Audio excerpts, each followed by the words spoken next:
Hey, what's up, YouTube? Or wherever else you might be watching this. I'm Kiefer, sometimes known as a retired comic, sometimes known as defender of caregivers, whatever. Just call me Lon and let's go. This video is about losing weight when you're over 55 plus. I had my 55. Blah, blah, blah. Let's start over, but I'm not editing this. You know that about me now. So I tell crowds when I'm on the stage, and sometimes I'm actually more comfortable up there than I am here, to be honest with you. But I say to the crowd, I said, I had my 55th birthday. Yes, about 6 years ago. That's right, I'm a +6, 55 +6. But all my life, I have been trying to lose weight. Not really, but yes. I was an athlete. I was, that goes without saying. But and it's kind of weird. I'm just standing still here, but the grass is super wet. And anyway, we're all about honesty here on the internet because a lot of other people won't. You got these superstars that are making millions of dollars singing and doing whatever they do, and good for them. But then they got to stand in front of you and say they lost weight with diet and exercise. Please. Surgery and medication is what is probably in order. But all my life, I was an athlete. I could run all day long as I had a soccer ball between my feet or a basketball in my hand. But I never was somebody that could jog. I can press, not iron, but I can press tree stumps and couches. And I was a strong dude, but I never really hit weights. Was always active, but anyway, had good endurance, good stamina, but I've always struggled with this. A little bit of belly fat. It got more as I got older. I've always been able to lose weight whenever I committed to it, but then after a while, nothing would work. And I've done it all. Now, all my life, I've looked at that scale and seen something too. And I make a joke about this. It's leading to, like, it's 200 something pounds all my life, once I'm like 30 years old.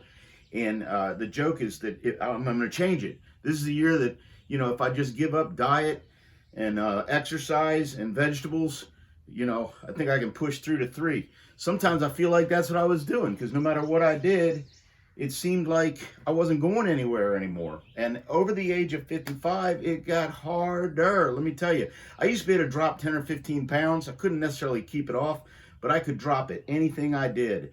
Sometimes just thinking about it, I could drop 10 or 15 pounds. But I have tried all those things again, and at this age, I just can't move the weight. So let me calm down here a little bit. I bump into people that I haven't seen in a while, and they've lost weight, and we say, "What'd you do, man? You look great." "Oh, I quit drinking sodas." "Is that all you did?" "Yeah, that's all I did." "Well, I don't drink sodas. I never have drank sodas. I drink some beer, a little red wine, and some whiskey, but that's another story. But I don't drink sodas, so I can't do that." And other people say intermittent fasting, and I'm like, I've been intermittent fasting for the last 20 years. And some of it's because I didn't even know I was doing it, but I was too busy to eat breakfast, my favorite meal, but I didn't eat it. And then I was too busy to eat lunch. Around 2 o'clock, I'd go, how come I'm feeling like crap? Well, I hadn't had any water, I hadn't had any food. So I basically eat until 2, I wouldn't eat until 2 o'clock. And then, stop snacking. Don't eat after a certain amount of time. And I'm like, well, I didn't start eating until 2. Now you're telling me I got to stop eating at 8. My snacks are the only thing keeping me going. From 8 to 10, I gotta get that steak and cheese in because I'm on keto. Oh, this is crazy. I mean, I don't know. I mean, you're gonna take that time frame away from me, so now I got to intermittent fast less. You're gonna tell me on keto I'm allowed to eat red meat and cheese. I mean, after a while, I feel like I'm intermittent keto feasting. I was a nutritarian for a year and a half. I lost 15 pounds. I used to be able to lose 15 pounds just by concentrating on it in like 2-3 weeks. I tried vegetarian for a while, but then I started feeling like crap. And keto, tell me I'm allowed to eat red meat and cheese and all that, and macadamia nuts. Oh my God, I love macadamia nuts. Ate so many of them, I didn't like them anymore. Anyway, I don't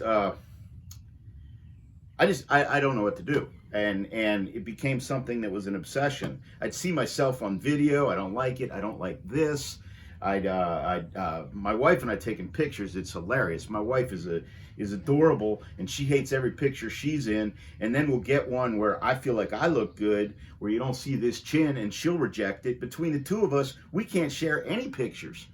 So that's why I want to be honest here. I knew I was going to shoot this video. It's Mother's Day today, by the way. I don't know when you're watching it, but it's Mother's Day today. My mom's on her way over here. I'm going to make her breakfast, and my sisters are going to be here. It's going to be great. And I'm running around. I said, oh, I got to shoot this video. I need to shave, but I'm being honest with y'all. This is who I am.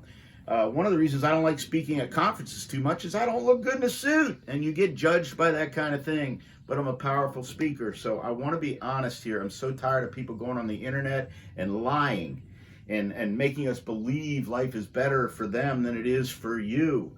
So anyway, I was at the National Council on Aging, the Age and Action Council in Arlington, Virginia, the past couple of days. Actually, not a couple of days earlier in the week. And they had a thing about reframing aging. And what was amazing that happened is the sort of personal testimonial that they had on the stage was a lady who started by saying, you know, I'm 60 plus years old, and all my life I've had a chronic illness, and it's called obesity. So if I mean, I don't know. I don't want to lose my track. I want to stay on the point here, but diet and exercise, yeah, it works if your body's genetically predisposed to that. Bottom line is that I eat pretty clean. Certainly I go off the rails every now and then, but for the most part, I eat pretty clean. You know, dinner for us is, you know, if we have a starch, it's like sweet potato or maybe a little bit of rice. It's usually some kind of protein, whether it be chicken, fish, or yeah, we eat a lot of red meat. And then like broccoli, and we always have salad, and that's it. Like we're not, it's not mashed potatoes and gravy every night. So anyway, to make a long story short, this is what I think might be the secret to losing weight over 55 plus. Yep. If you've been told that you're pre-diabetic and you're heading towards getting 2 shots a day, why not 1 shot a week to prevent it? This is not a, what's that word, testimonial or a endorsement, and I won't tell you which one I'm trying, but I'm about 2 weeks in, and the first benefit I'll notice is that I feel like I'm doing something for myself. So I'm free to have that mental burden about you got to do this, you got to do this. I say, hey, I took that shot Wednesday morning, so I'm doing something. And I'm definitely eating a little bit less. I don't know if it's the medication or the relaxed mind. Both count for something.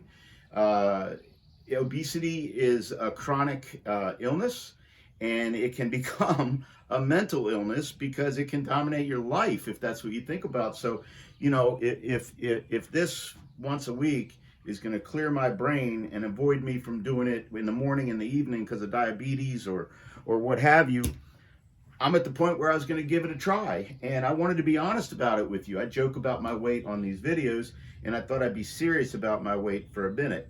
My notes fell on the ground, so I got to look at them real quick. So I'm not saying, nor will I answer the question of which brand or whatever it's called, I'm taking, but I will let you know what's going on, and hopefully you'll see what's going on. I'm definitely about 2 weeks in. My weight is always in this like 6 or 8 pound range, and I'm still in that range, but I'm on the lower side of it more consistently. So I think we're making progress. I'm burping a little bit more. Think I might have had a little bit of reflux. The first meal I ate after I started this was tuna fish, and I tasted it for about a week. So that alone made me not want to eat. So I don't know whether it's a side effect or an intended effect, but it was something I noticed that I kind of joke about. And I don't know, maybe this is how they're going to start the zombie apocalypse. They're going to convince us to take this. Can't be much different than the jab they made us take. But, you know, people that I know are thinking about this. There's a lot of stigma. Oh, that's cheating. I shouldn't do that. The medical health science on it is it's been about 20 years. It's been around about 20 years. They haven't seen any really bad side effects in any way. I'm not trying to, although I'm a nurse, I don't play one on TV and don't want to try and become a medical analysis of this. I'm just going through this as a 55 plus man being honest to you. So we'll let you know, but it might be the way they're introducing us to the zombie apocalypse. Like they couldn't get us to do this, but they can willingly do that. So if I start like, craving, rotting flesh or stale or rotten meat, or start looking in dumpsters and moving a lot slower and caring a little bit of less, I'll be the first to let you know, and you'll see it here. But I'm super interested to see what'll happen, and I wanted to be honest with you because I joke about it a lot. I don't want to take any tips because Lord knows I'm sexy enough already. You know it. I know it. Be nice to yourself. Let humor work. Peace out.